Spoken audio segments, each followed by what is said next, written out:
बच्चों को दुआए, बड़ों को सलाम। फ़िज़ा है मेरा नाम। यू वॉचिंग मॉर्निंग विद फ़िज़ा। नाज़रीन, सबसे पहले हम क्लाइमेट चेंज के बारे में थोड़ी सी बात कर लेते हैं। हमारे ये जो सैलाब वगैरह रिसेंटली आए हुए हैं, आपको पता है हालात के बारे में सारी इन्फॉर्मेशन आपके, और ये कहा जा रहा है कि अगले जो साल ये जो सारी सिचुएशन होगी, जो नए अब जो अगले साल होंगे, उसमें इससे ज़्यादा जो है वर्स्ट सिचुएशन जो है वो बनने वाली है।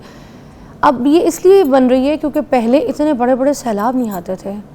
ये जो क्लाउड बर्स्ट थे, इनके बारे में तो किसी को पता भी नहीं होता था कि ये चीज़ क्या होती है। ठीक है, अब हमारे जो दरिया है ना जिनमें पानी आता है, वो काफ़ी जगहों से आते हैं। उनमें जो सबसे बड़े सोर्सेज होते हैं वो हमारे ग्लेशियर्स होते हैं। पाकिस्तान के अंदर जो सबसे बड़े ग्लेशियर्स हैं, आपको पता है, वो मौजूद हैं। ठीक है, हमारे पास हैं सियाचिन ग्लेशियर, हमारे पास है बलतोरो ग्लेशियर, ठीक है, और उसके अलावा हमारे पास है पासू ग्लेशियर। ये सारे वो ग्लेशियर्स हैं जो दुनिया के बड़े ग्लेशियर्स में शामिल होते हैं। और रिसर्च के मुताबिक नाज़रीन ये पता चला है कि ये हर साल 15 से 20 मीटर की अगर देखा जाए तो पीछे जा रहे हैं। अब ये सुकड़ रहे हैं। अब सुकड़ने की जो वजूहात है वो क्या है कि मैं आपको ये कहूँगी कि जैसे अगर आप सैलाब की बात करें, उसमें जो सबसे बड़ा एक रीज़न होता है वो होता है जंगलात का कटाव। अब ये रिसेंटली दरियाए नीलम में जो सैलाब इतना सारा आया, उसमें इतनी लकड़ी, इतनी चीज़ें बह गई थी कि वो जो हमारा डैम है ना, दरियाए जहलम और नीलम जहलम जो डैम है, उसमें इतनी लकड़ियाँ भर गई थी कि मैं आपको बता नहीं सकती। तो ये जंगलों का जो कटाव है ये बहुत गलत है। कौन लोग हैं जो लकड़ियाँ काटते हैं? ठीक है, अब ये मौसम जो है ये शदीद इसी तरह होते जाएंगे। इस तरह की सिचुएशन के ऊपर अभी बात करते हैं। हुमैरा कासिम हमारे साथ मौजूद है। अस्सलाम वालेकुम। जी वालेकुम सलाम। जी, हो तबीयत आपकी? अल्लाह का शुक्र, अल्हम्दुलिल्लाह। आप भी उम्मीद करती हूँ खैरियत से होंगी। जी खैरियत से, अल्लाह का शुक्र। हुमैरा, मुझे बताइएगा ये जो सिचुएशंस अभी चल रही हैं, जैसे अभी हम बात कर रहे थे कि जंगलों का कटाव जो है ये बहुत बुरी तरीके से किया जाता है फिर, और उसके अलावा जो ग्लेशियर्स है जिसके बारे में मैं बात करी थी, इस पर बात करेंगे। सबसे पहले बल्कि ग्लेशियर के बारे में बताइएगा, ये पिघल क्यों रहे हैं, इनके साथ क्या हो रहा है ऐसा? एक्चुअली जो ग्लेशियर्स का पिघलना है ना, टेक्निकली इसको हम लोग ब्लॉफ कहते हैं, ग्लेशियल लेक आउटबर्स्ट फ्लड्स कहते हैं। ठीक है, अब ये फिनोमेना क्यों हो रहा है? अगर हम लोग आईपीसीसी जो है उसकी 6th असेसमेंट रिपोर्ट देखें ना, तो उन्होंने ये क्लेम किया था कि जी with the passage of time जितनी हम लोग कंट्रीब्यूशन कर रहे हैं ग्रीन हाउस गैसेस में, ठीक है, उस कंट्रीब्यूशन के हिसाब से जो टेम्परेचर है ना, वो इस डिकेड में या इस 2050 तक ना 1.5 डिग्री सेंटीग्रेड तक इंक्रीज हो जाएगा। ठीक है, अब 1.5 डिग्री सेंटीग्रेड का मतलब ये नहीं है कि जी सिर्फ गर्मी अगर पहले 40 डिग्री थी तो वो अब 42 डिग्री तक हो जाएगी, मतलब हर सिटी के हिसाब से या हर एरिया के हिसाब से, ऐसी बात नहीं है।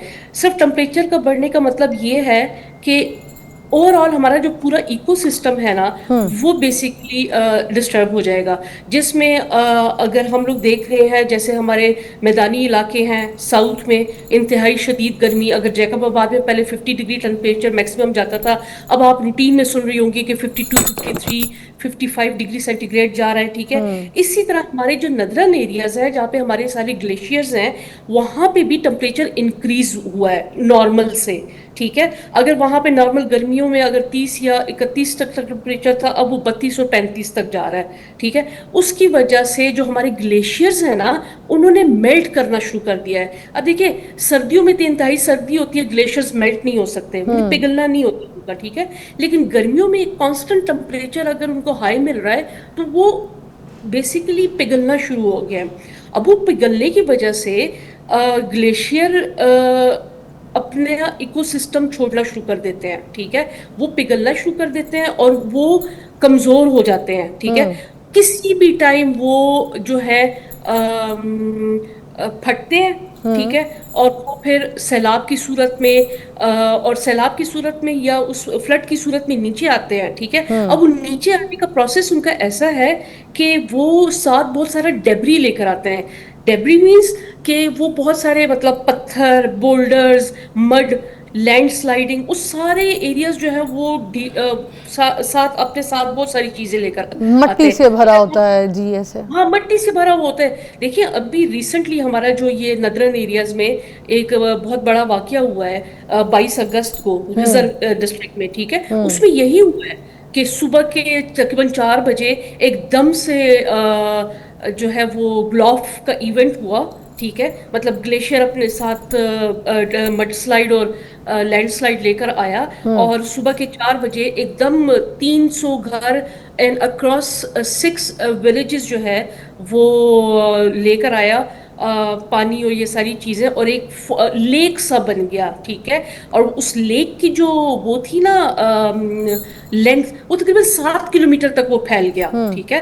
अब वो रात के 4 बजे, इस सुबह के 4 बजे किसको पता था कि जी ये सारा इवेंट होने लगा है। सो ये सारी इवेंट जो है ना ग्लोफ का, वो बेसिकली अगर हम लोग देखें तो वो ट्रिगर होता है with the rise of temperature. जितना टेम्परेचर ज्यादा होता जाएगा आपका जो ये है ग्लोफ की इवेंट्स ये ज्यादा से ज्यादा होते जाएंगे, और फिर इसी तरह ये फिर लेक बनते हैं। लेक के अलावा यही पानी फिर हमारे दरियाओं में आता है, और फिर ऊपर से आता है, आपको पता है नदरन एरिया से ये चीजें स्टार्ट होती हैं और फिर साउथ से होते हुए नीचे पूरे पाकिस्तान को इफेक्ट करते हुए जा रही होती है। और हम लोग प्रेजेंटली ये सारी सिचुएशंस देख रहे हैं अच्छा कि हुमैरा, फ्लडिंग। हम अभी वापस आते हैं, एक छोटी सी ब्रेक चाहिए मुझे। तो फिर हमने आपसे ये पूछना है कि ये जो अभी इसका जो सैलाब का रुख किस तरफ है, और ताकि जो और ऐसे आबाद रूरल एरियाज़ हैं या इलाके हैं या जो लोग शहर में हैं, तो कहीं जहीं ऐसा अगर कोई ख़तरा है तो हम उनको पहले से इन्फॉर्म कर सकें, इंडिकेट कर सकें, वार्न कर सकें। तो आज ये रिसर्च भी थोड़ी सी बताइएगा ब्रेक के बाद।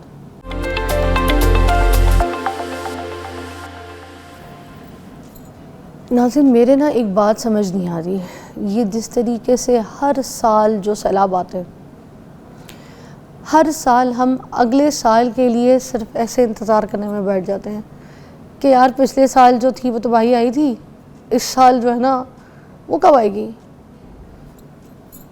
प्रिपेयर भी होते हैं कि फिर सह लेंगे, ठीक है, अब आएगा फिर सैलाब, फिर सह लेंगे, प्रिपेयर बैठे हुए हम लोग, मगर हम कोई इक़दामात की तरफ नहीं जा रहे। कितनी जानें जाती हैं, कितने लोग मर जाते हैं, कितने लोगों के घर तबाह हो जाते हैं, कितने लोगों के घर डूब जाते हैं। ऐसी ऐसी वीडियोस देख रही थी मैं, लोग बोट पे जा रहे हैं, फैमिलीज़, मियाँ बीवी बच्चे बोट पे जा रहे हैं उस दरिया में, और जाके वो अपना डूबता हुआ घर देख रहे हैं। वो आशियाना जो बड़े प्यार से उन्होंने बनाया होगा, थोड़े थोड़े थोड़े पैसे जमा करके बनाया होगा। आपको पता है घर बनाने में पूरी ज़िंदगी लग जाती है, एक घर बनाने में एक इंसान की, एक भाई की पूरी ज़िंदगी लग जाती है। उस घर को डूबता हुआ अपनी आंखों से देख रहे हैं।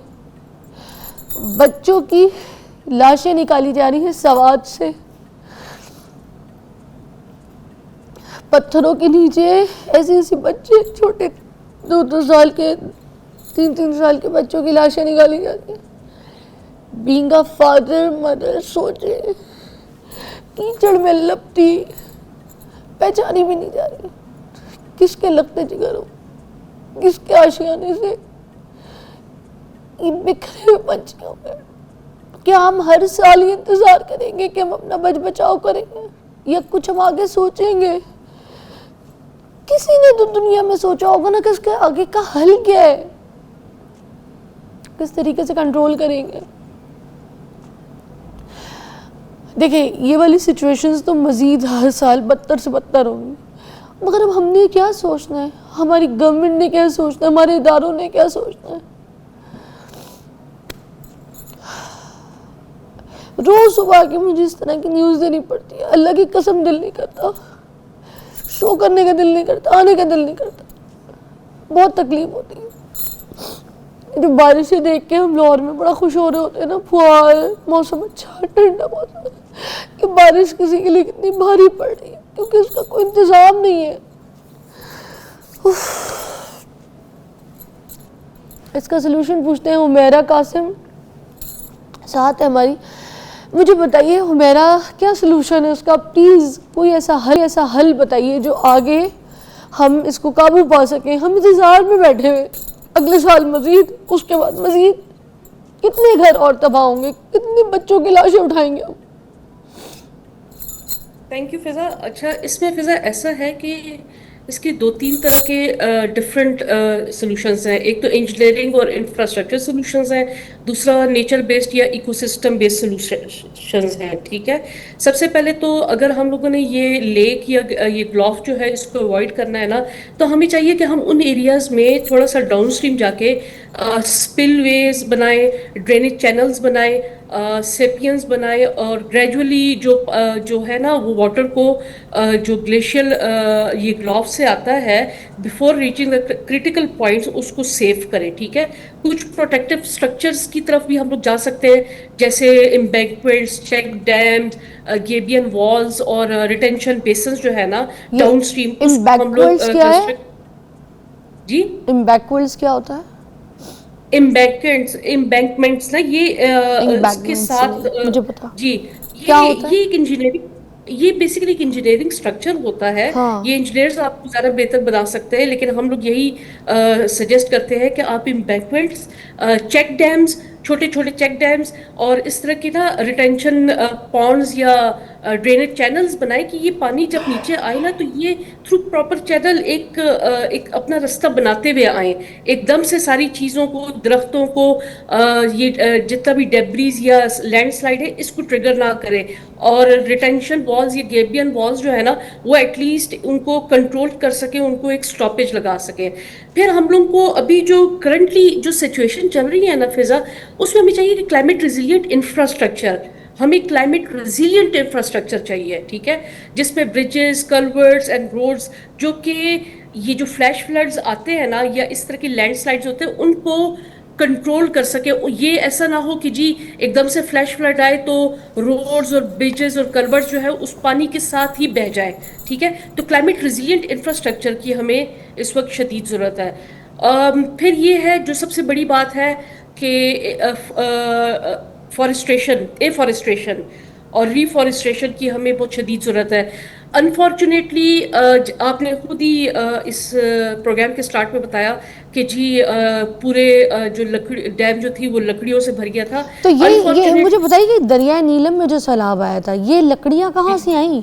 पूरा डैम ये लकड़ियों से भर गया। ये कटाई हुई थी कहीं, या ये सैलाब तोड़ के लकड़ियां लेकर आया था? ये बता दीजिएगा जरा। नहीं जी, ये कटाई हुई थी। अनफॉर्चुनेटली आपको ये चीज़ पता ही है, इट्स कि जो टिब्बर माफिया है ये वो काट के रखते हैं फॉर द कलेक्शन और फिर मजीद फर्दर ट्रांसपोर्टेशन। सो ये वो थी कि जब सैलाब आया तो ऑलरेडी कटे हुए थे, लोगों ने काटे हुए थे, और वो सैलाब के साथ वो जाके नीलम में गिर गया। उसकी रीज़न ही यही होती है कि हम लोग मैसिव कटिंग करते हैं फॉरेस्ट की। फॉरेस्ट ने स्पीड से हम लगा नहीं रहे जितने स्पीड से हम काट रहे हैं। मगर मैं तो हुमैरा, हमेशा इस पे कानून कोई है? कानून तो बल्कि कानून है इस नहीं पे कि है। लकड़ियां नहीं काट सकते, हाँ आपको जी, पता है। तो फिर ये हाँ, कौन लोग हैं जो इम्प्लीमेंटेशन लकड़ियां नहीं है ना काटते हैं? जी। कौन माफिया है? ये अब मैं उसको डिस्क्राइब नहीं कर सकती यहाँ पे कौन है, लेकिन हमारे बीच के ही लोग हैं। अनफॉर्चुनेटली इस पे ना इन्फोर्समेंट नहीं है, चेक नहीं है कि ये टिम्बर जो कटिंग है इसको हम लोग कैसे अवॉइड कर सके। ठीक है, फिर मैं तो हमेशा से एक बात करती हूँ, सोल्यूशन की तरफ आते हैं कि अगर हमने डिफॉरेस्टेशन को रोकना है ना, तो एक तो हमारे पास जितने लॉज बने हुए हैं अगेंस्ट फॉर दी डिफॉरेस्ट्रेशन, हम उसको इन्फोर्स करें, पहली बात ये है। फिर ये है कि थोड़ा सा जो एफॉरेस्ट्रेशन की टेक्निक्स है ना उसको अपग्रेड करें। अब मैंने सबसे पहले हमेशा ये कहा है कि यार आप बड़े आराम से एफॉरेस्ट्रेशन कर सकते हैं कि जी जिस घर में कोई इस तरह की स्ट्रैटेजीज बनाई जाए और उसको इम्प्लीमेंट किया जाए कि जिस घर में एक बच्चा पैदा हो रहा है, ठीक है, उस बच्चे के नाम पे एक दरख्त जो है वो फैमिली के लिए मैंडेटरी हो, कि बर्थ सर्टिफिकेट आपको तब मिलेगा जब आप उस बच्चे के नाम का एक दरख्त जो है वो लगा लेंगे। ठीक है, उससे ये होगा कि एटलीस्ट जितनी भी बर्थ्स हो रही हैं उतने दरख्त लग रहे हैं। ठीक है, सो मगर इस मेरी तरह की बात छोटी सुनो छोटी मेरा, जो दरख्त की कटाई हो रही है उसके बारे में देखें ना, जो हम लगा तो ले खैबर पख्तूनख्वा में 1 अरब 70 करोड़ रुपए की जो गैर कानूनी लकड़ी की कटाई है ना, वो बेनकाब हुई है, सामने आई है। अब आप अंदाज़ा लगा लीजिए कि जो पहाड़ गंजे कर दिए हैं, ठीक है, टिंडे निकाल दिए इन पहाड़ों की, तो उसका कौन जिम्मेदार है?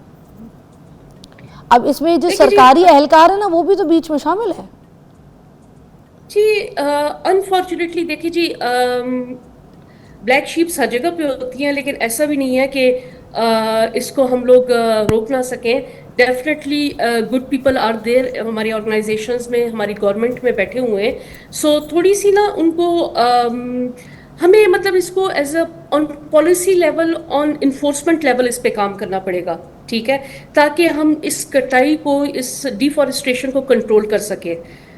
मैं तो ये सजेस्ट करती हूँ कि जी हमारे जो फॉरेस्ट डिपार्टमेंट है, जो उनके जो इन्फोर्समेंट फोर्सेस हैं, वो बेसिकली आगे आए और वो इस चीज़ को कंट्रोल करें। So we need some very good professionals जो कि इन चीज़ों को टेकअप करें।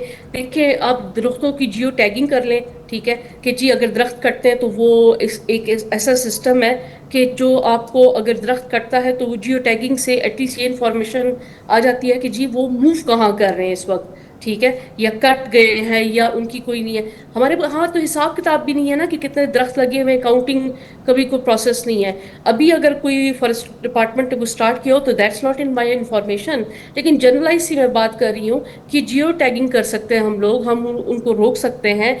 हम डिफॉरेस्टेशन अगर हो रही है या कर रहे हैं, हम एफॉरेस्टेशन के प्रोसेस को भी तो स्पीड अप कर सकते हैं। So there are many mechanism, ठीक है। अब वेटलैंड्स और जो फ्लड प्लेन रिस्टोरेशन है, हम उस पर काम कर सकते हैं। हम ग्लेशियल एंड वाटर मैनेजमेंट पे काम कर सकते हैं। मतलब देर आर मेनी वेज, लेकिन थैंक यू हुमैरा, बहुत बहुत शुक्रिया, आपने काफ़ी अच्छा हमें एक्सप्लेन किया है, गाइड किया है। मगर ये जो गाइडलाइन को फॉलो करने के लिए हमारे पास रूल्स सख्त नहीं है।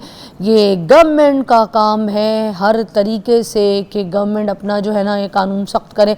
आपके पीके चले जाएँ, कश्मीर में चले जाएँ, पूरे के पूरे पहाड़ जो है ना वो गंजे नज़र आ रहे हैं, ठीक है। ऐसी खूबसूरत ग्रीनरी थी, अब वो कोई ग्रीनरी वहाँ पर आपको नज़र नहीं आती। सारे पहाड़ काट दिए, पहाड़ गंजे कर दिए, छील दिए सारे पहाड़ को। तो गवर्नमेंट को सख्त होना पड़ेगा, अपने जो है ना ये रूल्स बनाने पड़ेंगे, वरना हर साल इसी तरह से बैठ के इंतज़ार करेंगे और इसी तरह मैं आकर हर शो पे बैठ के ना इसकी न्यूज़ दूंगी कि इतने बंदे वहाँ मर गए, इतने घर यहाँ डूब गए, ये सैलाब अब यहाँ से गुजरने वाला है, इस ये इनकी तबाहियाँ शुरू होने वाली है, ये सोसाइटी तबाह हो जाएगी, ये सब बर्बाद हो जाएगा। Just stay and watch, keep watching, because आप लोगों ने तो उसको एंटरटेनमेंट बनाया हुआ है। Keep watching.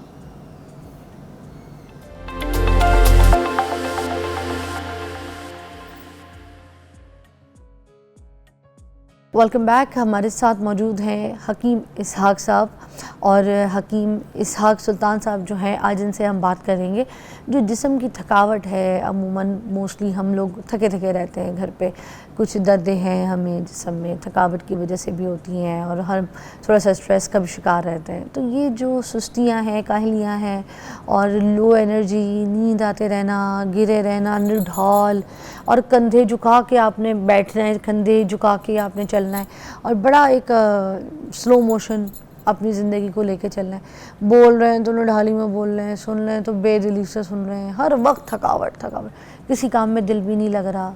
तो इसके ऊपर आज हम बात करेंगे कि ये क्यों है और इसकी वजूहात क्या होती हैं और इनसे कैसे डील किया जा सकता है। जी इसहाक साहब। बहुत शुक्रिया आपका। आज का टॉपिक खैर बहुत ही अहम है और हम अक्सर रोज़मर्रा ज़िंदगी में देखते भी हैं कि ऐसे ही लोगों से हमारा वास्ता पड़ता है। ऐसे दिन भर काम करके थक जाना ये कोई इतनी बड़ी बात नहीं होती, या कभी कभी थकावट हो जाना ये मामूल सी बात है। लेकिन बिला वजह आपने काम भी कोई ज़्यादा नहीं किया, उसके बावजूद आपको मुसलसल थकावट रह रही है, आप मुसलसल कमज़ोरी का शिकार होते जा रहे हैं। आप पहले 2 सीढ़ियाँ आराम से चढ़ जाते थे, अब आपसे 1 सीढ़ी भी नहीं चढ़ी जा रही। पहले आप जो काम से बड़े आसानी से कर लेते थे, अब आपसे नहीं हो रहा। तो इसके पीछे कई वजूहात होती हैं, और जिसके बारे में हम तो इसी प्रोग्राम में ये भी बताएंगे उनकी क्या काजेज़ हैं जो कि इस फटीग की वजह बनती हैं। अच्छा, बंदा मोटा भी नहीं है, मोटापा नहीं है उसको कि ओबेसिटी की वजह से सुस्ती, काहली है, सब चढ़ी हुई है। बंदा अच्छा खासा तंदुरुस्त है, सही है, अच्छी सेहत है, फिजिक पतली है, मगर उसके बावजूद ये थकावट चलता, मतलब एक सिलसिला चलता आ रहा है। मोटापा एक काज तो हो सकती है, मैंने बताया इसकी बहुत सारी काजेज़ हो सकती हैं, जिसे आप देखने में लगता है कि बंदा पतला दुबला है, स्मार्ट है, तो हो सकता है उसके अंदर कोई एक चीज़ ऐसी हो जिसके हम अभी एलेबोरेट करेंगे आपके सामने, और उसके आपको पता चलेगा। सिर्फ सिंगल काज नहीं होती है इसकी बहुत सारी वजूहात होती हैं। सपोज़ हम अगर स्टार्ट करें कि नींद की कमी, अच्छा। आप जिन लोगों को नींद पूरी नहीं होती, नॉर्मल तो 7-8 घंटे नींद लेनी चाहिए, हाँ और कुछ लोग जब वो सिर्फ 3 से 4 घंटे नींद ले रहे हैं, हाँ तो उस वजह से भी सुबह वो उठ नहीं पाते। हाँ। उठते हैं तो थके भी होते हैं, उठने को दिल नहीं करता, अपने कोई काम काज नहीं कर सकते। आप उसके पीछे रीज़न क्या होती है? या तो डिप्रेशन और टेंशन का शिकार हो रहे होते हैं, या उनको स्लीप एपनिया होता है। इन्हें रात को सोए और सोते से उनका सांस बंद हो गया, खराटे ले रहे थे, थोड़ी देर सांस बंद, उनकी आँख खुल गई, फिर वो सो गए, फिर उसके बाद कुछ देर बाद ऐसे उनका सांस ही बंद हो गई, जिसे हम स्लीप एपनिया कह रहे हैं। और ये मोटे लोगों में होता है अक्सर। अब इसकी रूट काज को हम जब क्लियर करेंगे, अब उसकी नींद पूरी हो जाएगी, तो फिर ये लिथार्जिक, ये फटीग उसकी ख़त्म हो जाएगी। इससे बहुत से लोग जिनमें खून की कमी होती है, अब ज़ाहिर है कि खून की कमी, आरबीसीज़ की कमी, और आरबीसीज़ क्या करते हैं? आपका ऑक्सीजन कैरियर है। जब आपके तमाम बॉडी सेल्स को ऑक्सीजन नहीं मिलेगी तो आप वर्क कैसे करेंगे? लिथार्जिक होगा, फटीग होगी, कमज़ोरी होगी, काम करने को दिल नहीं चाहेगा। अब इस तरह बहुत से लोग हमारे पास आते हैं हाइपोथायराइडिज्म के, जिनका थायराइड जो है वो सिकुड़ जाता है। वो जो हार्मोन पैदा कर रहा था, थायराइड हार्मोन, वो नहीं प्रोड्यूस कर रहा। नतीजा क्या होगा कि जो हार्मोन्स ने बहुत सारे काम करने थे, उनमें से एक काम ये भी था कि उसने आपके मेटाबॉलिज्म को भी ठीक करना था, अब वो नहीं हो रहा। नतीजा क्या होता है? आप फटीग महसूस करते हैं। अब ऐसे लोग भी तो हमारे पास आते हैं, कहते हैं जी मुझे भूख नहीं लगती। ज़ाहिर भूख नहीं लगेगी तो आप कम भी खाएंगे, कम खाएंगे मतलब आपको ग्लूकोज लेवल डाउन हो जाएगा, और ग्लूकोज एक एनर्जी सोर्स है आपकी सेल्स के लिए।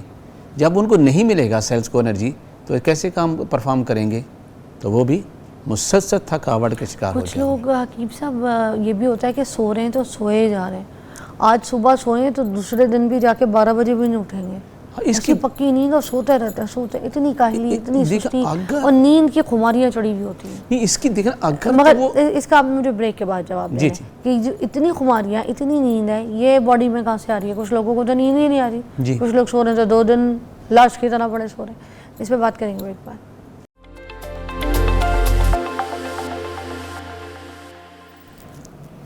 ओके जी, वेलकम बैक। हकीम इसहाक साहब हमें भी बताएंगे कुछ नुस्खे, कुछ दवाइयाँ जिसकी वजह से हम अपनी बॉडी में जो लथार्जिक पना है ना, उसको माइनस कर सकें।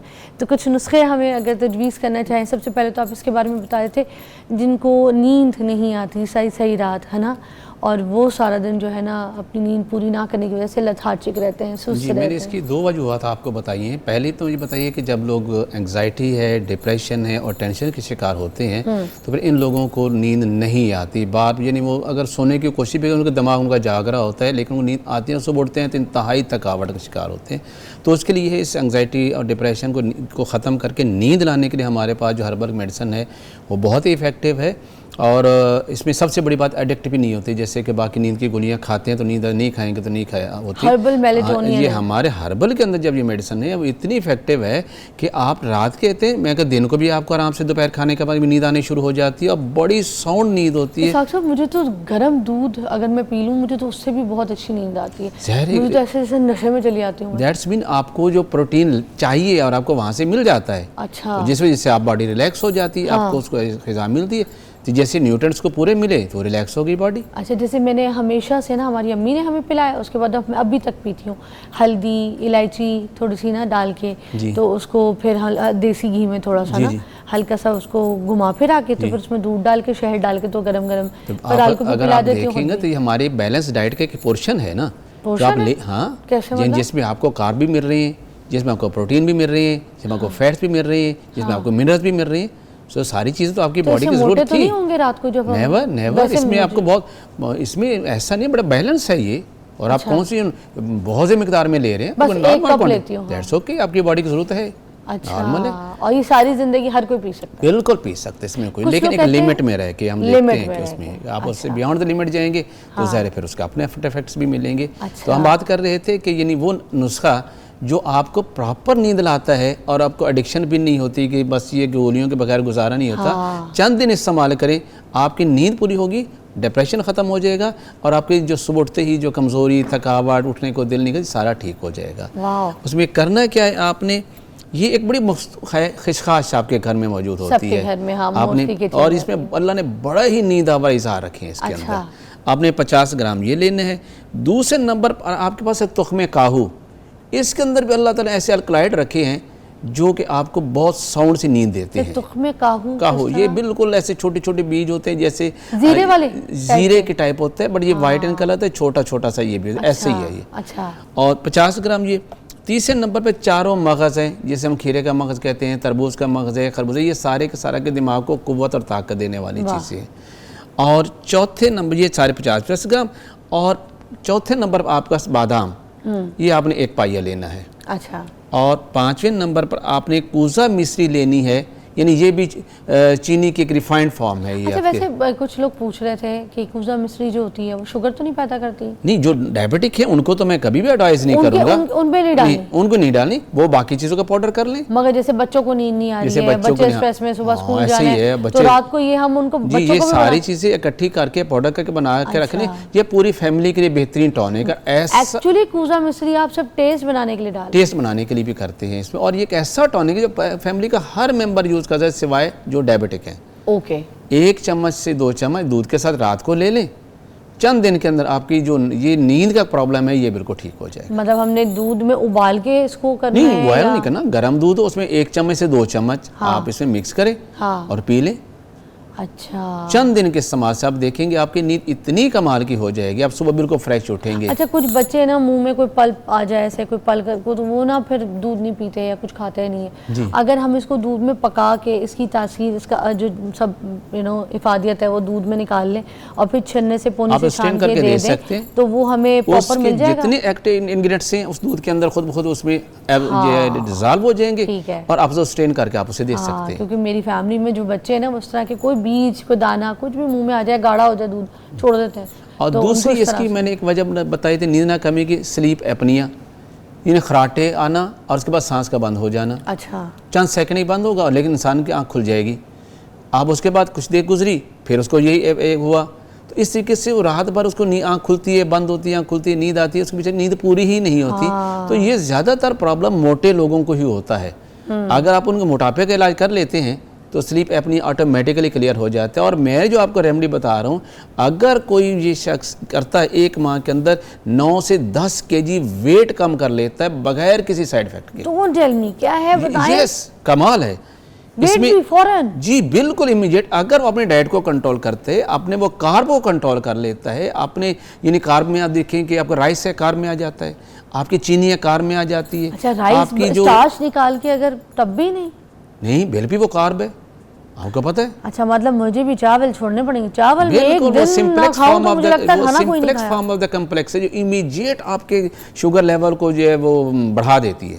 अच्छा। आपको कम्प्लेक्स कार्ब तो ले सकते हैं, हाँ, लेकिन सिंप्लेक्स कार्ब नहीं लेंगे, तो जिसमें डबल रोटी आ जाती जौ है। की रोटी खा सकते हैं, जौ की रोटी खा सकते हैं, आप पूरे गंदम की रोटी खा 2 सकते हैं। टाइम जी, आप उसे कुछ 1 टाइम ले लें, आप इसे कुछ आपने अपने कार्ब को कंट्रोल करना है। ये ब्रेक के बाद नुस्खा पूछते हैं, क्योंकि इसमें नींद भी है, इसमें खराटे भी खत्म हो रहे हैं और इसमें दुबलापा कह रहे हैं ऐसे दिनों में वेट गिरेगा। तो प्लीज़ वेट गिराते हैं मेरे साथ मिलके। मैं भी आजकल ज़रा वेट का, तुम भी सारे मेरे पास इधर वेट के चक्कर में। मुझसे रोज सुबह पूछते हैं दुबले कैसे ना। अब आ गए इसहाक साहब, इनसे पूछते हैं। आए ब्रेक के बाद, जल्दी आ जाए।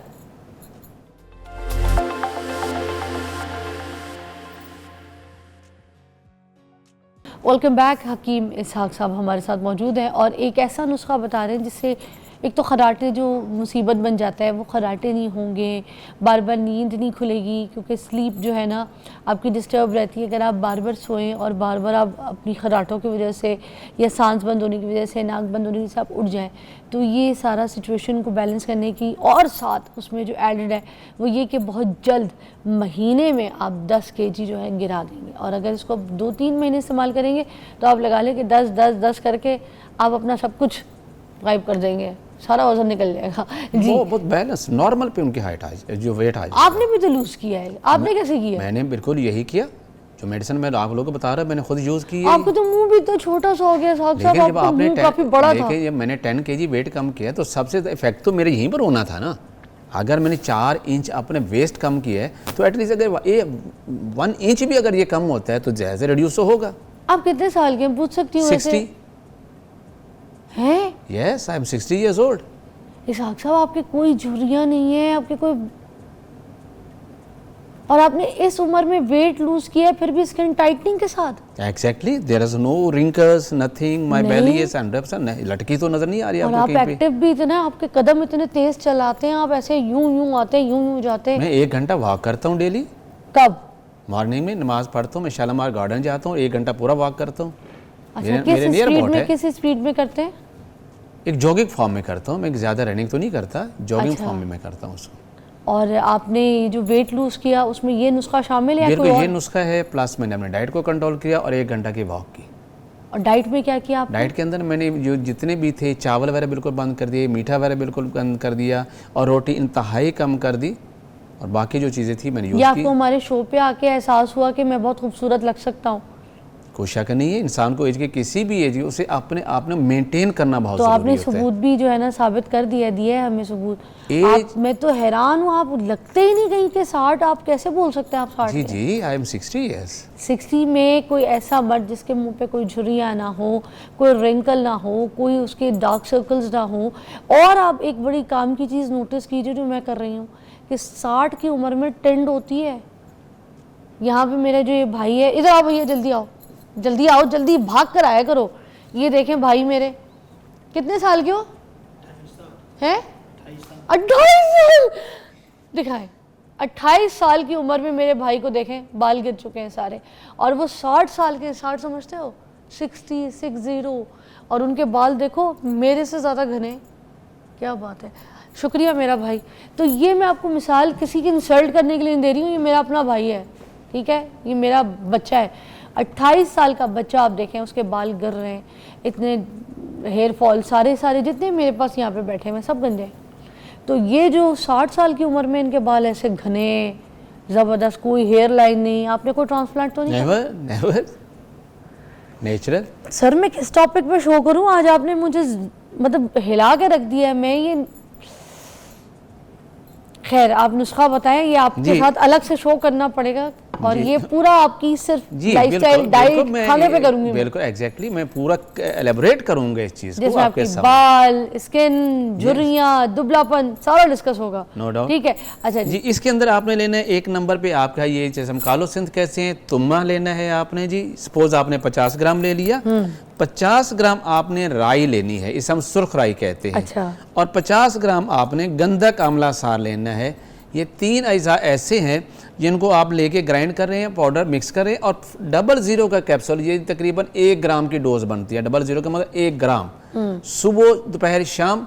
अगर बहुत ज़्यादा ओबीज है, अगर कम है तो सुबह शाम ले सकते हैं। प्लस अपनी डाइट को कंट्रोल करें और वॉक करें, तो 1 माह के अंदर आपका 9 से 10 kg वेट 100% रिड्यूस होता है बगैर किसी साइड इफेक्ट के, और आपका ग्लूकोज लेवल डाउन भी नहीं होता, हाइपोग्लाइसीमिया में भी नहीं जाती। आपको इसका मुझे होता है ना, नॉर्मल वेट कम करते हुए आपका हाइपोग्लाइसीमिया में चले, ऐसा भी कुछ नहीं होता है इसके साथ। रियली? अच्छा मेरी बात सुने, फिर मैं इसको आज आपसे लेके जाऊंगी, जी। इनको हम मिकदार आपने कहा है कि जी, सारों जी, को बैलेंस exactly। करके मैं पीस लूँ। मैं अगर आपको कहें तो मैं आपको भेज सकता हूँ, ऐसा कोई मसला नहीं, तो मैं खुद ready होता बनाती है। हूँ ना घर जाके, ताकि लोग भी, बल्कि मैं इसका एक ब्लॉग भी बनाऊंगी कि मैं आज इसको ना सारा कुछ पीस के हम मिकदार जो है इस्तेमाल करना शुरू किया है, और आप कहेंगे कितने दिनों के अंदर मेरा वेट भी 1 कम माह के अंदर 9 kg वेट कम हो जाएगा, 9 से 10 1 kg। माह के अंदर? उसमें से सिर्फ चावल हटाना है? चावल हटाने हैं, मीठ चिकनाई, अपना चिकनाइयाँ कम करनी है आपने, आपने मीठा कम करना है, और प्लस वॉक करनी है। वाह! तो ये हम 1 महीने के बाद इसहाक साहब को दिखाएंगे मेरे ऊपर क्या असर किया है। मैं तो अपनी वेस्ट लाइन आज ना करूंगी और उसके बाद देखूंगी। जबरदस्त, बहुत जबरदस्त नुस्खा था। इसके बाद आगे। वो लोग जो कि शुगर पेशेंट हैं, अब शुगर क्या होती है कि आपके ब्लड के अंदर तो ग्लूकोज पूरा होता है, बल्कि ओवर चला जाता है, लेकिन आपके सेल्स तक ग्लूकोज नहीं पहुंचता। तो ग्लूकोज जब नहीं पहुंचेगा तो आपके सेल्स एनर्जी नहीं बना पाएंगे, और उस एनर्जी ना मिलने की वजह से क्या होगा, आप थकावट महसूस करें, मुसलसल गिरा गिरे रहेंगे, कोई काम करने को दिल नहीं चाहेगा। तो तिब के अंदर एक सिंगल रेमेडी ऐसी है जो यूज़ करें तो इन लोगों का शुगर लेवल 100% नॉर्मल पे आ जाता है, अगर वो परहेज़ के साथ करें तो। यानी जैसे मीठा वीठा बंद करें, वॉक वगैरह के, 3 चीज़ें ज़रूरी होती हैं शुगर के लिए, मेडिसिन, परहेज़ और वॉक। अगर तीनों में से एक को भी स्किप कर गए तो फिर शुगर कंट्रोल में नहीं आने वाली। आपकी शुगर ठीक है? 100%। और उसके लिए हमारे पास एक सिंगल रेमेडी है जिसे हम पनीर डोडी कहते हैं जी। लोग इसे यूज़ करते हैं खून साफ करने के लिए, फोड़े फिंसियों के लिए, लेकिन मैं इसे यूज़ करवाता हूँ शुगर को कंट्रोल करने के लिए।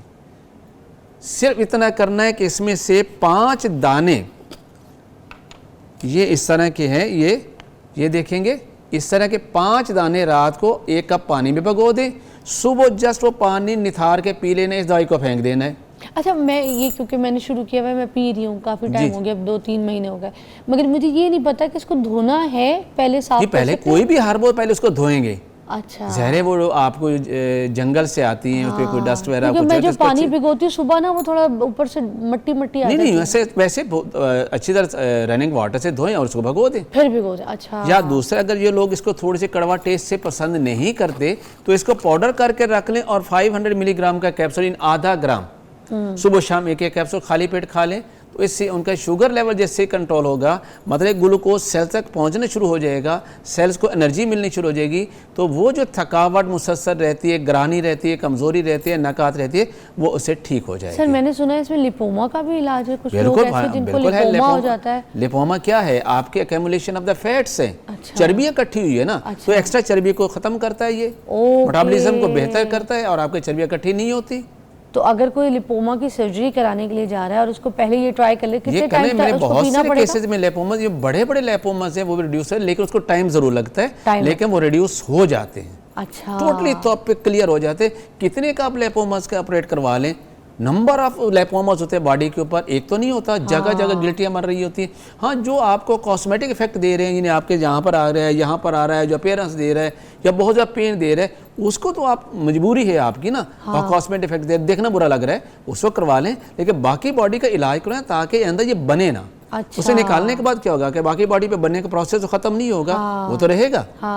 हमने उसको खत्म करना है ताकि खून भी साफ करता है। बिल्कुल, खून जिन लोगों को फोड़े फिंसियां निकल रहे होते, अब ये इस्तेमाल करें उनको। तो ये जो स्कूल कॉलेज जाने वाले बच्चे हैं जिनके मुंह पे दाने और बिल्कुल इस्तेमाल करें, उनको क्लियर कर देगा ये। नेचुरल किस्म ब्लड प्योरीफायर है ये, छोटे बच्चों को भी बिल्कुल पिला सकते हैं। छोटे बच्चों को 1 दाना है, बड़े जो हैं उसको 3 दाने, और जो नौजवान है वो 5 दाने यूज कर लें। सिंपल पानी उसका लेना बस।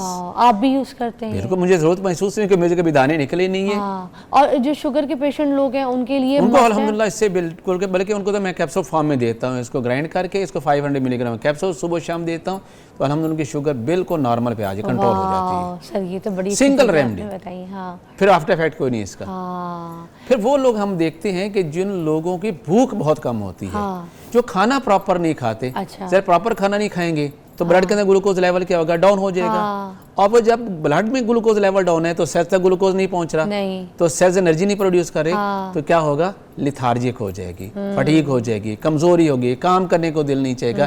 तो फिर हमें क्या करना, उनके हाजमे को बेहतर, उनको भूख बेहतर करने की दवा देनी पड़ेगी हमें। और उसके लिए हम क्या करते हैं, ये लेना है पुदीना 50 ग्राम, खुश्क पुदीना, फिर अजवाइन देसी 50 ग्राम, और सौंफ 50 ग्राम, और काला नमक 25 ग्राम, यानी बाकी चीज़ें 50 ग्राम, ये 25 ग्राम। इसको पाउडर करके रख लें। चाय वाला आधा चम्मच सुबह दोपहर शाम इस्तेमाल करें, इससे भूख बेहतर होना शुरू हो जाएगी, मेटाबॉलिज्म बेहतर होना शुरू हो जाएगा, आप पूरी रोज ग़िज़ा लेना शुरू कर देंगे, ग्लूकोज लेवल डाउन नहीं होगा, तो सेल्स को पूरा ग्लूकोज मिलेगा और आपको कमजोरी और थकावट की जो वजह भूख की कमी की वजह से थी वो ठीक हो जाएगी। अच्छा, काला नमक हमारी गट हेल्थ के लिए काम करता है, बहुत अच्छा काम हमारे करता है, हाजमे के लिए काम करता है, मगर अगर कोई ब्लड प्रेशर का मरीज है उसको तो आप इसको निकाल दें, बाकी चीज़ें यूज़ कर लें।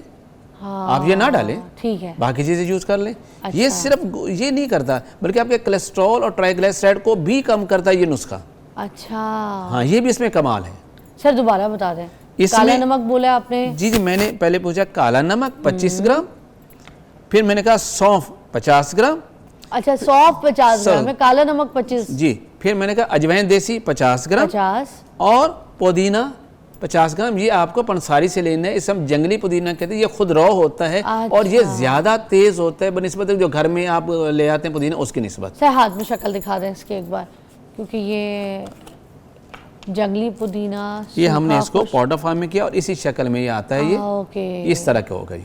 ठीक है, समझ गए आप। इसके अलावा एक और जो वजह है जो कमजोरी और थकावट और हर टाइम गिरे गिरे रहना, वो एनीमिया होता है, खून की कमी होती है। जिन लोगों में खून की कमी होगी, जैसे मैंने पहले बताया, आरबीसीज कम है, ऑक्सीजन कैरियर कम है, सेल्स को ऑक्सीजन नहीं मिल पा रही, तो सेल्स अपने परफॉर्म कैसे करेंगे? कमज़ोर होते चले जाएंगे। उसके लिए हमें क्या चाहिए, ऐसी अद्वियात चाहिए जिनके अंदर जो है वो आयरन कंपोनेंट्स होते हैं, आयरन कंपाउंड्स होते हैं। आयरन कंपाउंड में मेरे तिब के अंदर एक चीज़ आती है, सिंगल है, इसे हम हीरा कसीस कहते हैं, फेरम सल्फेट कहते हैं या फेरस सल्फेट कहते हैं। नहीं देखा मैंने कभी इसको। जी, इसको फेरस सल्फेट कहते हैं, हीरा कसीस भी इसको कहते हैं। हाँ, हाथ में दिखाएं सर, क्या है, लोगों को भी बताएं। ये ग्रीन इन कलर होता है, ये इस शक्ल में। आप इसे जस्ट ग्राइंड कर लें और एक चुटकी के बराबर, यानी जैसे मैंने ये एक चुटकी में कितना आया मेरा, ये इतनी सी मिकदार में आया बस। हाँ, आपने एक गिलास दूध के अंदर मिक्स करें या वैसे मुँह में डाले से दूध पी लें। सिर्फ एक हफ्ते इस्तेमाल करने के बाद आपका HB लेवल जो वो नॉर्मल हो जाता है। क्या? Yes, just within 7 days. हाय, अच्छा, सिंगल रेमेडी है, इसमें कोई और ऐसी अद्वियात शामिल नहीं। बस इतनी सी ये रेडी मिलती है आपको, पंसारी से मिल जाती है, तो फेरस सल्फेट के अगर नाम। नहीं भी पीसते तो ये तो तो हल हो वैसे जाएगी भी ना, यूज करते, वैसे मुंह भी। में डालें, ऊपर से दूध पी ले। चूसने की तो जरूरत नहीं है। नहीं, ऊपर से दूध पियेंगे। अदरवाइज दूध क्यों जरूरी है? जी, दूध दूध का क्या इसलिए नुस्खा कि इसके साथ प्रोटीन भी तो चाहिए ना, आपको इसके साथ प्रोटीन चाहिए। और HB को इम्प्रूव करने के लिए आपको रिच इन प्रोटीन डाइट चाहिए होती है, जिसमें आपके साथ कलेजी बहुत अच्छे है, उसमें प्रोटीन होती है, गोश्त के अंदर प्रोटीन कलेजी होती है। किसकी, ये प्लीज बताएं, क्योंकि कलेजी का मसला लगता है लोगों को कि चिकन की कहानी है। नहीं, आप इसमें मटन की ले लें कलेजी, आप बीफ की ले लें कलेजी, बीफ की कलेजी। उससे बेहतरीन ये है और आपके जो HB को इम्प्रूव करती है। हाँ। आप अंडे इस्तेमाल करें, रिच इन प्रोटीन है, गोश्त के इस्तेमाल करें, रिच इन प्रोटीन है, काले चने हैं वो रिच इन प्रोटीन है, जितने बीन्स आती हैं, जितने दालें आती हैं, रिच इन प्रोटीन है। ये कसैला सा टेस्ट देगा आपको, that is not good taste, that is not good taste. कसैला इसे तो कहना दूध में मिक्स करके या ऐसे दूध से सॉलो कर लें आप इससे। अब इसके बाद हम बात करते हैं कि एक जनरल, इसके अलावा हमने कहा कि आपके पास मनक्का है, अगर किसी को भी खून की कमी है और वो सिर्फ 3 दाने मनक्के के सुबह खाली पेट चबा के खा लेता है तो उससे उनका HB बहुत ज़्यादा इम्प्रूव होता है, बगैर किसी, यानी ये कमाल की चीज़ है। कितना भी खून की कमी क्यों न हो, सिर्फ मनक्का 3 दाने सुबह चबाएं और खा लें। सर ये मैं कर लूँगी और अभी फ़ौरन उठ के भी मैं करती हूँ, ब्रेक लेती हूँ। मगर मैं आपको बताऊँ, ये किसी ने आज, मैंने तो खा लिया। सर इसका नाम क्या है? फेरस सल्फेट या इसको हीरा कसीस कहते हैं। फेरस सल्फेट, जी, okay. Ferrous mean iron, ferrous sulphate. Okay. ये कभी किसी ने ऐसे एक दाना भी मुंह में लेके इसको टेस्ट करने की कोशिश नहीं करनी। वो जो मछली, जो सुटकी मछली नहीं होती, बांग्लादेश में मिलती है, मैं तो बड़ी खाई थी, मगर पका के खाई है। तो ये ऐसा है जैसे कच्ची सड़ी हुई मछली नहीं होती, जब मछली को सड़ा दो, इसका टेस्ट अच्छा नहीं है, मैंने बताया पहले। तो इसको या तो फ्लाई साइज कैप्सूल भर लें, हाँ, या आप इसे मुंह में रख के ऊपर से दूध पी लें। हाँ, इसलिए उसके टेस्ट को कैप्सूल में भर लें, मुंह में रख के। फ्लाई साइज को सबसे छोटा कैप्सूल 60 मिलीग्राम का कैप्सूल होता है, सबसे छोटा कैप्सूल। दूध में भी ऐसा लगेगा मछली मर गई, इसको आपने सिर्फ कैप्सूल में डाल के पीना है। और विद 7 डेज HB नॉर्मल पे आ जाए। मैं तो खुशबू सूंघती रही, मुझे लगा खुशबू में शायद नहीं, कुछ भी नहीं इसका, ये ऐसा कुछ नहीं, कोई ये टेस्ट नहीं करना, गलती से सब कैप्सूल में डाल के खाइएगा। और मैं हर चीज़ पे हाथ डालने की जो कोशिश करती हूँ वो नहीं करूँगी। थैंक यू सो मच, क्या ज़बरदस्त नुस्खे। और एक शो आप मेरे साथ वादा करें, सिर्फ अपनी ज़ात के ऊपर आप हमें जो जो आपने किया हुआ है नुस्खों को, अपने ऊपर तजुर्बा, वो आप हमें बता दीजिएगा। ना इस इंसान को शुगर है, यार क्या बात है हकीम साहब की, ना उनको एज उनके मुँह पे है, ना उनको ब्लड प्रेशर है, बाल उनके सर पे सही, 60 years old एंड अभी उन्होंने 60 साल की उम्र में हमारे सामने वेट लूज किया है। Take a break.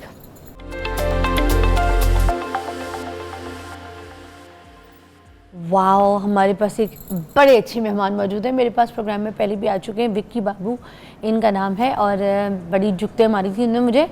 बड़े कॉमेडियन हैं और बड़ी कॉमेडी करते हैं, लोगों को हंसाते भी हैं, इनका कंटेंट बहुत अच्छा है। और मैं आपको बोलूं कि अपनी आंखों से दुनिया को नहीं देख सकते, मगर दुनिया को सुन सकते हैं, और अपनी आवाज़ भी दुनिया को सुनाते हैं। विक्की बाबू क्या हाल है? ये तो देखने वाले बताएंगे भी क्या हाल है, मैं तो वैसे ही जैसे पहले था। यार देखो, है कॉमेडी करते हैं ज़बरदस्त किस्म की। और आज हमने ख़ास तौर पे इनको पता है क्यों बुलाया, रावी के ऊपर उन्होंने क्या ज़बरदस्त एक गाना बनाया, मगर कॉमेडी गाना है। जिस तरह की सिचुएशन चल रही है उसमें इन्होंने एक बड़ा कॉमेडी जो उसके लिरिक्स हैं वो लिखे, वो आज हम इनसे सुनेंगे भी प्रोग्राम में। मगर मैं ये पूछना भी चाहूँगी कि अभी रावी के ऊपर जो आपने गाना बनाया ये इसी सिचुएशन की वजह से बनाया जो सैलाब वगैरह है और लोग मेला देखने के लिए चले जाते हैं, वीडियो बनाने के लिए चले जाते हैं? जी बात कुछ ऐसे है कि हमारे एक बड़े पॉपुलर और लेजेंड सिंगर हैं सजाद अली साहब। सजाद अली साहब, वाह, बार बार बार बार उन्होंने एक ही रट लगाई थी, जे इथों कदी रावी लंघ जावे, जे इथों कदी रावी लंघ जावे।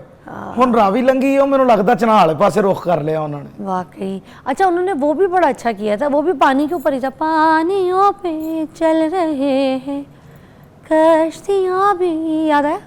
बहुत अच्छे हैं हम किनारे पर नहीं है हो, समथिंग लाइक दैट।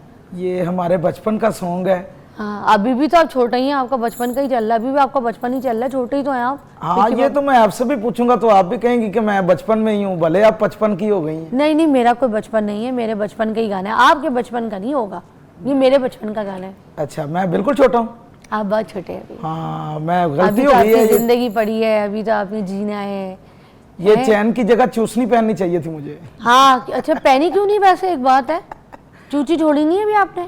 बस वो घर छोड़ा ना मैं, हाँ, आपके पास आना था, मैंने कहा जरा वेल ड्रेस होके आऊं ना, फिदा जी को पता चले कि कोई क्या? हीरो टाइप आदमी आया। चैन शैन पहनी हुई है, 50 तोला की लग रही है मुझे, हाय हाय, है ना? वो संजय दत्त था, अब गंजय दत्त लग रही हैं, यकीन करें। गंज दत्त तो है हमारे पास बहुत सारे यहाँ पे। अच्छा मेरी बात सुनो, जी जी। ये जो डाबी वाला गाने सुनाओ है विक्की भैया। विकी भैया मेरे माथे तो डोली बनी। नहीं तो तुम मेरे छोटे भैया नहीं हो? बहुत अच्छे छोटे भैया, ये आपने कहना। और बाकी का शो किसने चलाना है भाई? भाई मैं ही चलाऊंगी, मगर अब तुम मेरे छोटे भैया। हाँ बिल्कुल, मैं आपका छोटा भाई हूँ। है ना? हाँ, आप जैसे मेरी जो फील बेटी करें। है ना फराल, उसके मामू हो तुम। हाँ, फराल का मामू। हाँ। देख लो भाजी, शो च आउंदे भैन दी फटीक पै गई। यार कितना तेज है। चलो मुझे डाबी वाला गाना सुनाओ। अच्छा जी, सजाद साहब की स्टाइल आपको मैं सुना के तो फिर वो आपको सिचुएशन बताता हूँ। अच्छा, जे थो कदी रावी लंघ जावे, हयाती पंजाबी बन जावे, मैं बेड़ियां 1000 तोड़ ला, मैं पानियां चूसा नचोड़ ला, जे थो कदी रावी लंघ जावे, हाय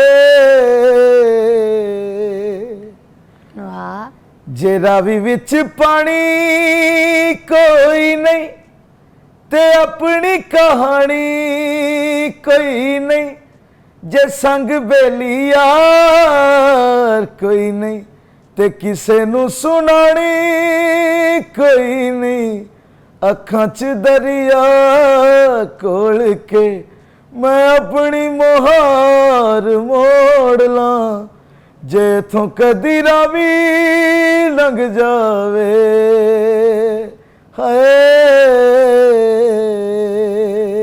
इसमें कॉमेडी क्या था? वो कॉमेडी ये था कि वो कह रहे हैं जे इथों कदी रावी लंघ जावे। हाँ। मैंने लिखा है कि वो समझे कि अगर देखा जाए तो वो कॉमेडी भी है और संजीदगी उसमें बड़ी है।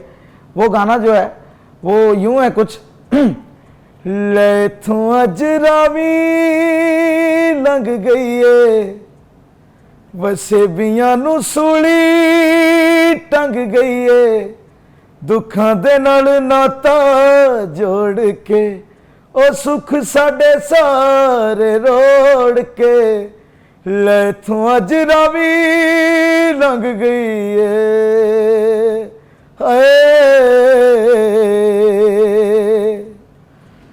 ओ रावी विच पानी बहुत ते कंडे ते खलोना मौत, जे यारा आखे लग जावांगा, मैं रावी विच वग जावांगा, जे होवे किते बस च मेरे, मैं इस दी मुहार मोड़ ला, ले थू अज रावी लंघ गई है, हाय।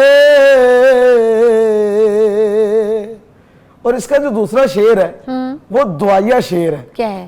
कह रहा है, ए वेख लो सैलाब आ गया ते जद च पंजाब आ गया, ओ मौला सानू माफ कर दे कि साडे ते अज़ाब आ गया। मैं सजदे च सिर रख के और डूबे हुए सुख लोड़ ला, ले इथों अज रावी लंघ गई है हाय। और मक्ता बहुत खूबसूरत है इसका। वाह, अपने ठिकाने भुल गए, रावां च कखा वांगू रुल गए, तू दस दरवेश मियां ए साडे की हनेर चुल गए, जे होवे किते बस च मेरे मैं टूटे हुए तार जोड़ ला, ले इथों अज रावी लंघ गई है हाय। वाह वाह वाह। दुआ वाली लाइन दोबारा बोलें एक बार।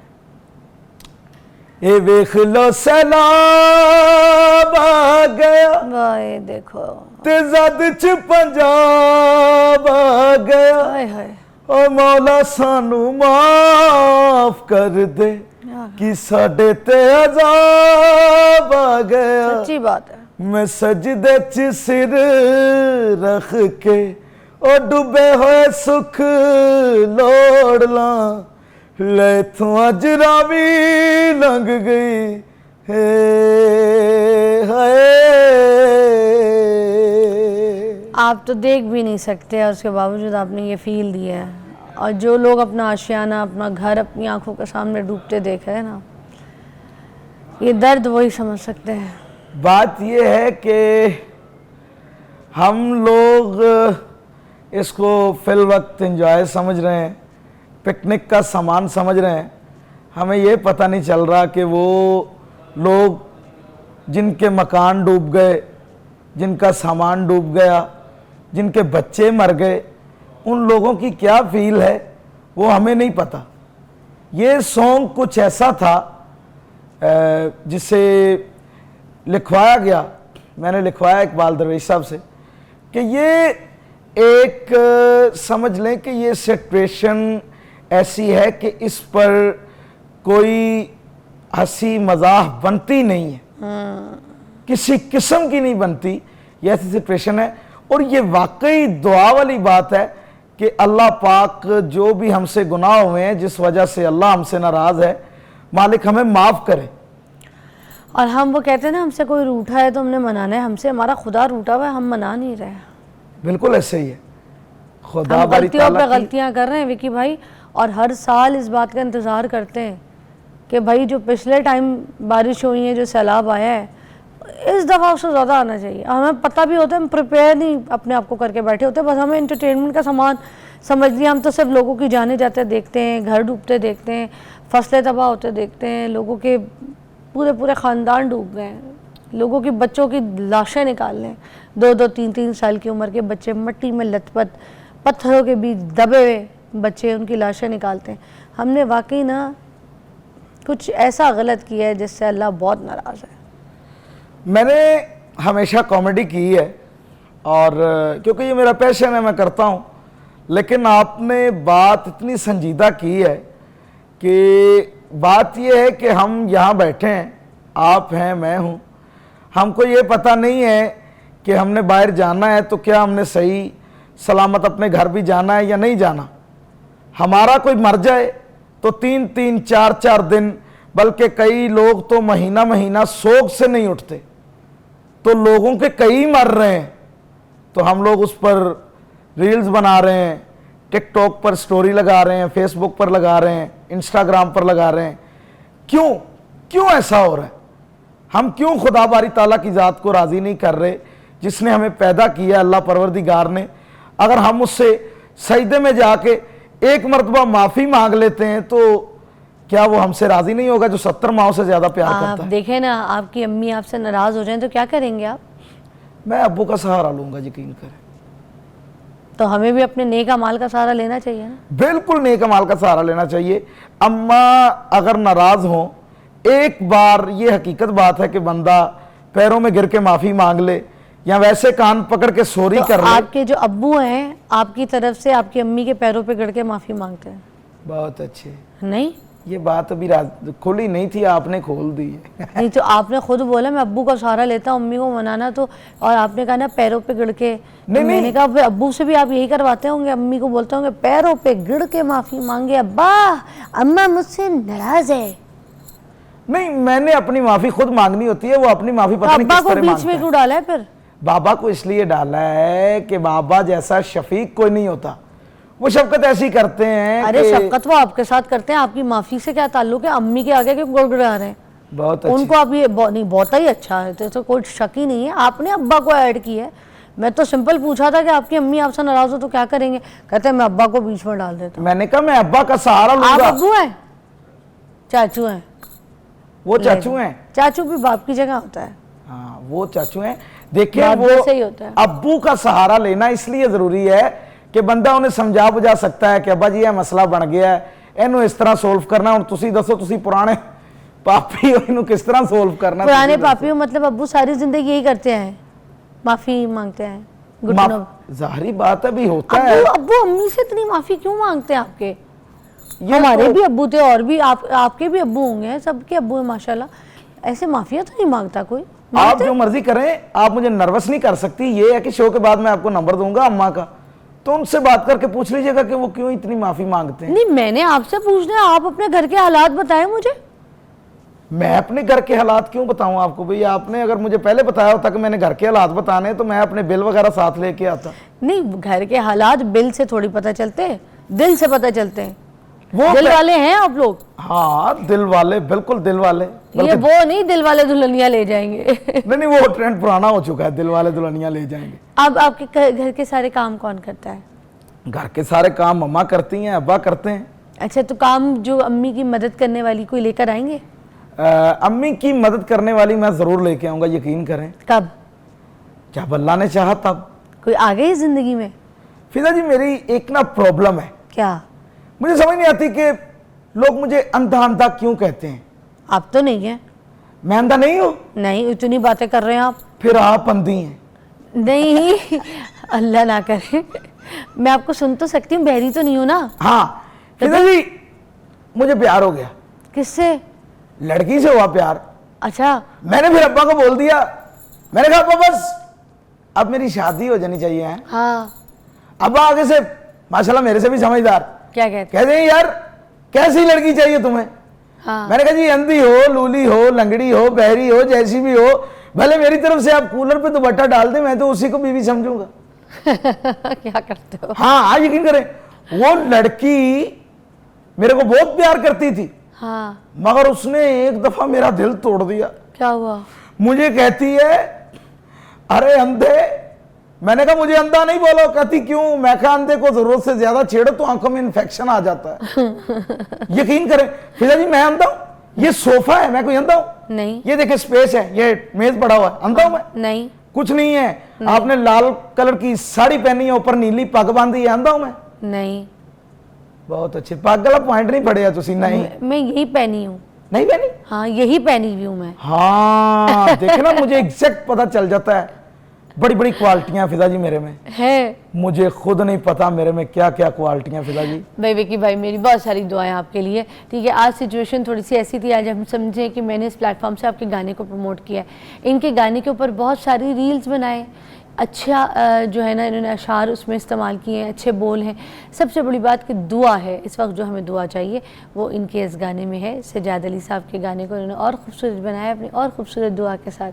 तो मुझे इजाज़त दीजिएगा, विकी भाई को इजाज़त दीजिएगा, हम फिर आपसे मुलाकात करेंगे, है ना विकी भाई? जी जी जरूर खुदा हाफिज़ कह दे जी। खुदा हाफिज़। क्योंकि आपने घर जाना है, अब्बू को बोलना है कि अम्मी से माफ़ी मांगना। हाँ बहुत अच्छे। ए गल फड़ी बहुत अच्छे, बहुत अच्छे।